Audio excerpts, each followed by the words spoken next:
3,453 days later, U.S. bull market set to become the longest on record, and the S&P 500 touches its all-time high, ties the record for longest bull market. A couple of headlines for the last 24 hours on financial sites.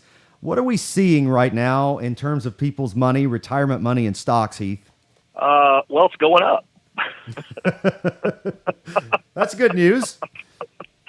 Yeah, it is. It's exciting. It's positive, right? I mean, we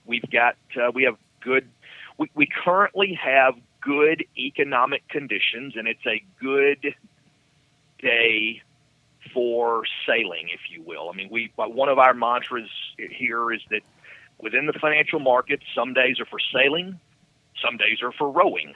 Right now, we're sailing. So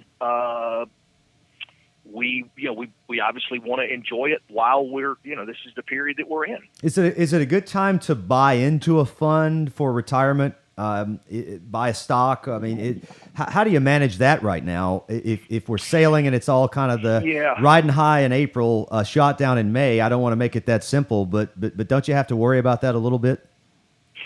Well, that's why it's the answer to that question is that it depends on one situation. Everything's a case by case basis, right? I mean, you and I've talked about this a number of times. There is no standard pat answer whether or not one should be engaging in the stock marketplace right now with a dollar of their money. Depends on the time horizon of that dollar and how much market risk they can stomach with that dollar.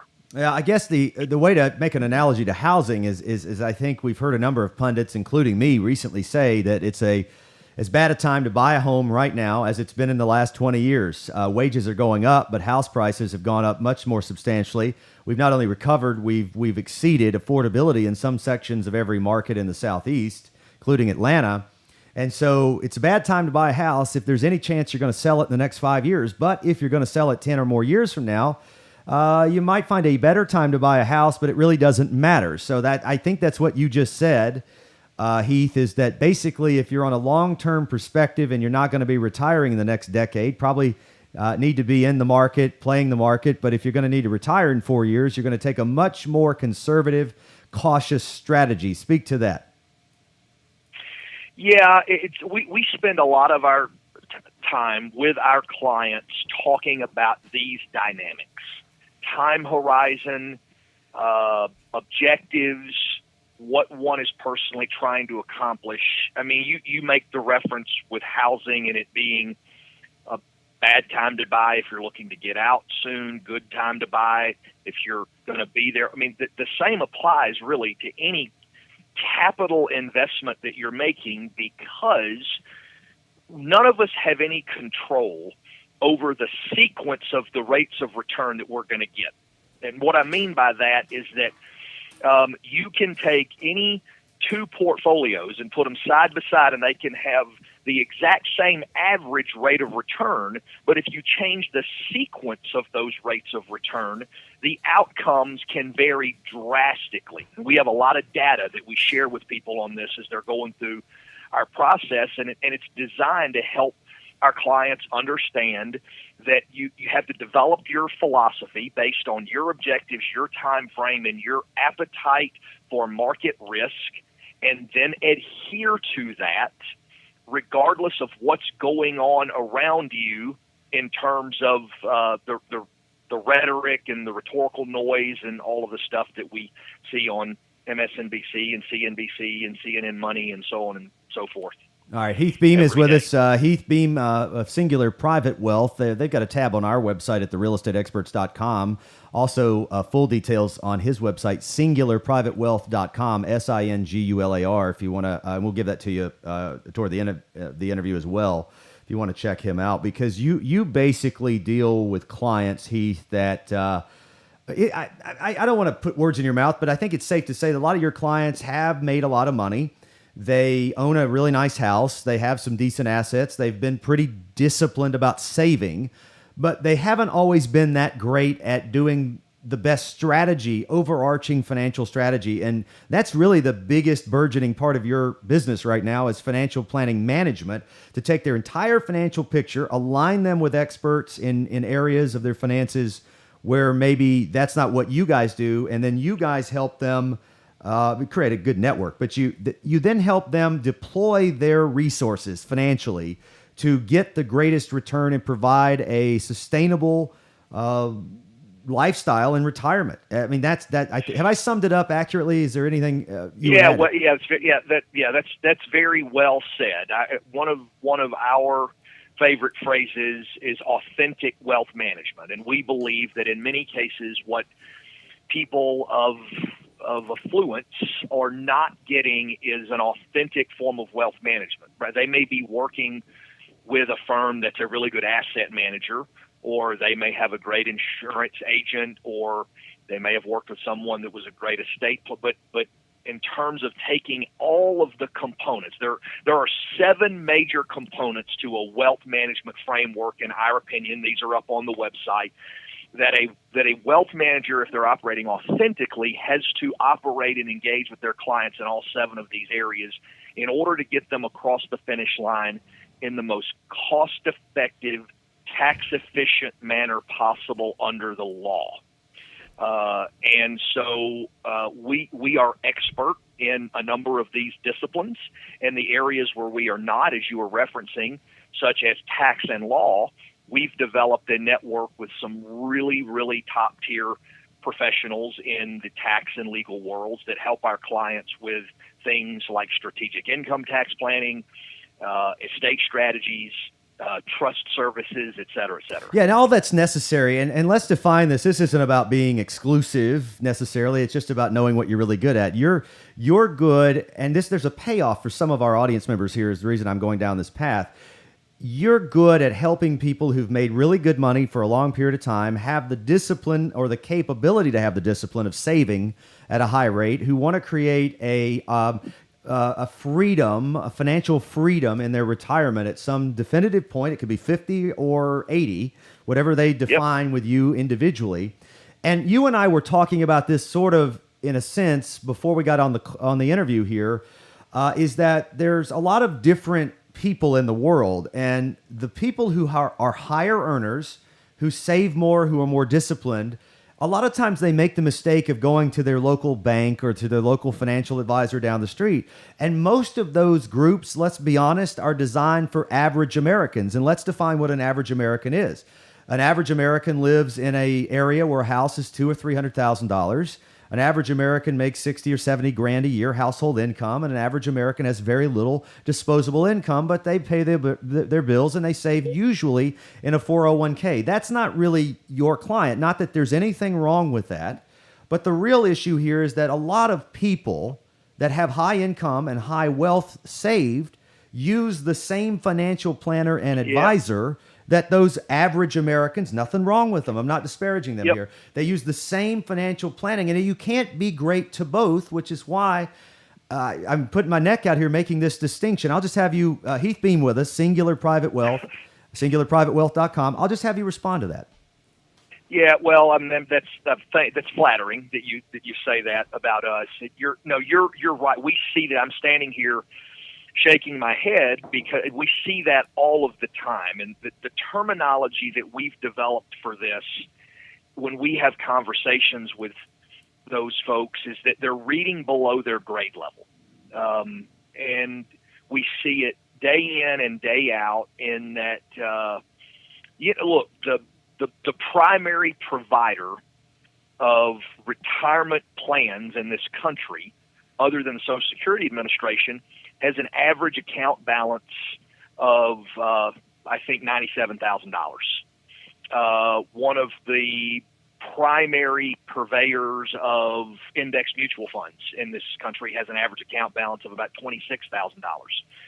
And so you're right in that really successful people often end up with the same set of tools in their toolkit that really are, as that person that you alluded, that fits the demographic of that individual that you alluded to earlier, and it's just not the right set of tools because they're climbing a different mountain. Yeah, I mean, you and I've discussed this before in regards to a very popular national pundit in regards to, for instance, value life insurance or whole life insurance, and they think it's a complete scam. And you find that, I mean, I have plenty of whole life and value life insurance. I see it completely differently because of income earning potential, which you've coached me through, and I buy into it, not because you've told me, but because I believe what you're saying to be accurate. And it's that if I have a 6-figure or 7-figure value life plan and I decide I want to go buy a house or pick up an investment and make money, I don't have to go beg a bank for a mortgage. I can just go borrow from my own plan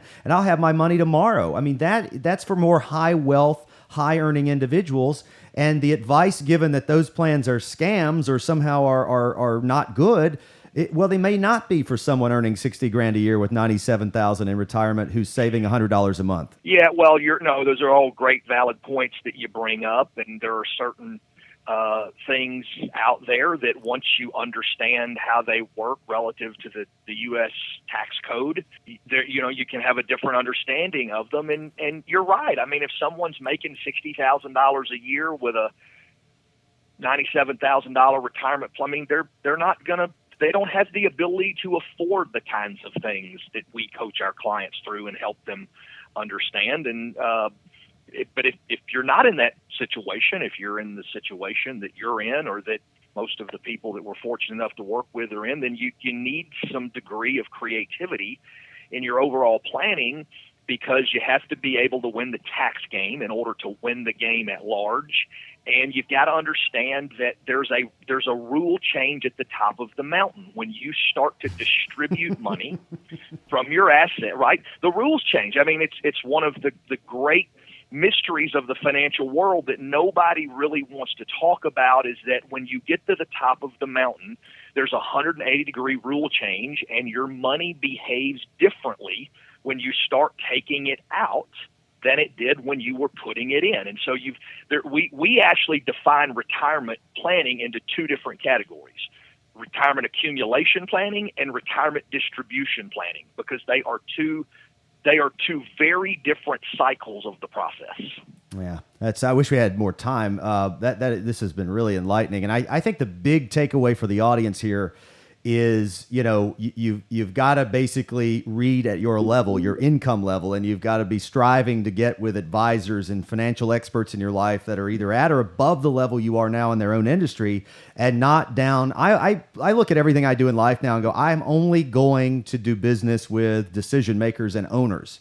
And obviously, Heath, I do business with you. You're the owner of your company, and you are partnered with Mass Mutual. So I think that gives me comfort in the size and scale of your partner, but I know I'm always speaking to the owner, the guy who's not, your name is on the door, but you own what's on the door, Singular Private Wealth. And I think for people that are high income and successful people, that's what we have to strive to find in order to continue to tread water in this vast ocean, which can become very violent at times. So, and again, all very good philosophy today for the audience, and I think it's very relevant to the housing picture, because it's part of the financial life that we try to paint positively here on the realestateexperts.com show. SingularPrivateWealth.com. SingularPrivateWealth.com. That's SINGULAR.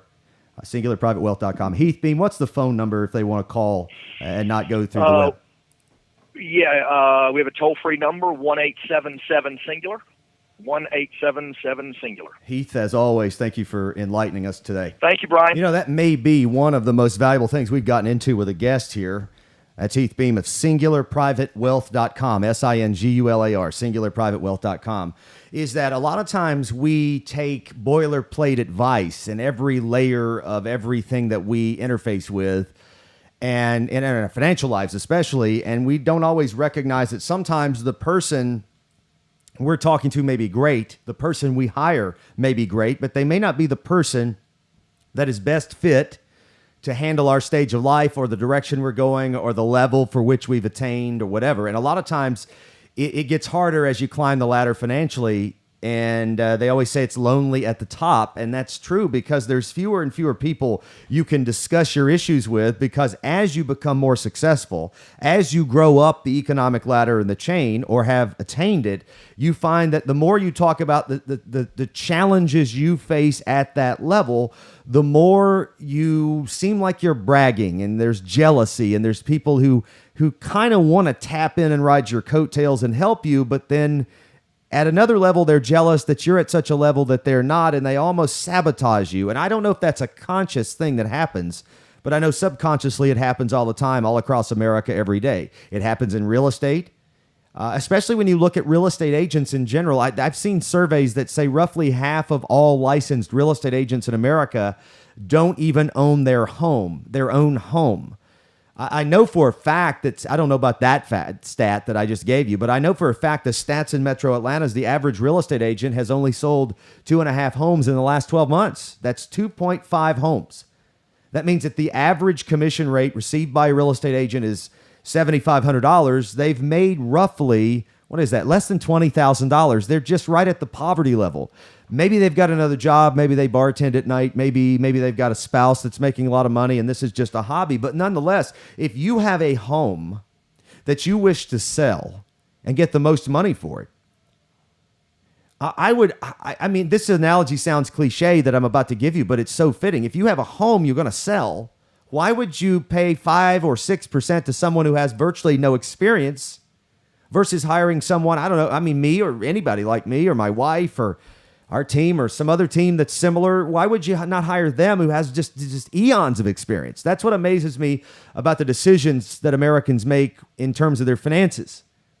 I mean, time and time again, if you add up the things that I know I do, and I know many other agents do throughout the process to save a seller $500 here and $300 there and $700 over here, where if I wasn't experienced, I wouldn't see it coming, I wouldn't anticipate it, and I wouldn't sort of block that attempt to screw my client out of money. And it really doesn't take me a whole lot of extra effort because I of the experience. Most agents early in the business don't have the experience to know what they can and can't do, what they can and can't get away with in terms of negotiating with their client. And they don't have the psychological experience to understand the consequences of certain places where you apply pressure in deals. I mean, this is not something you have inherently. It's not something you learn in a classroom. Over hundreds of deals, as a real estate professional, you learn how to do certain things and what the consequences are if you don't play the game right. Especially if you're playing the game to both win in terms of your client's agenda, but also receive a commission at the end of a transaction. That's a win-win. So when someone hires an agent that doesn't have all of this experience, the analogy that you may roll your eyes at is it's kind of like going to a hospital and finding out you need to have open heart surgery and choosing the doctor who just got out of medical school and has never done a standalone surgery, but you're going to be his first. Maybe that goes well, maybe it doesn't, versus the guy that has an incredible track record and has done 10,000 surgeries throughout his very, very successful and storied career. I mean, to me, that's the kind of financial choice that people are propositioned with on nearly a daily basis. In their insurance agent, in their financial advisor, in their real estate agent, in their auto dealer, in their auto mechanic. I mean, on and on and on. We have a world full of frauds who tell you all the right things, but don't know how to do any of the right things pertinent to your needs and agenda and desires. And that's really what I think for success outside of your earning potential in your career. Set that aside, notwithstanding that. That's a different subject. In order to keep that success and transfer it into your financial life, your housing, your investments, everything else you do, you have to recognize not who can give me the best sales pitch, but who can help me accomplish my agenda, can understand it, and get me there. And that's been the point of all of this discussion today, and I think it was very instructive and helpful if you took it in. It'll be on our website at therealestateexperts.com by the first of the week. So we always post the shows there if you miss them on AM 920, The Answer, or Biz 1190. And we invite you, if you're thinking about buying or selling real estate, to check us out there too. Mackenzie and I are personally working with a lot of the people, most of the people come off the radio, in fact, because you're our listeners, you kind of know us and you expect to work with us. And you can get a free home valuation anytime at househuntingonline.com. Have a great weekend.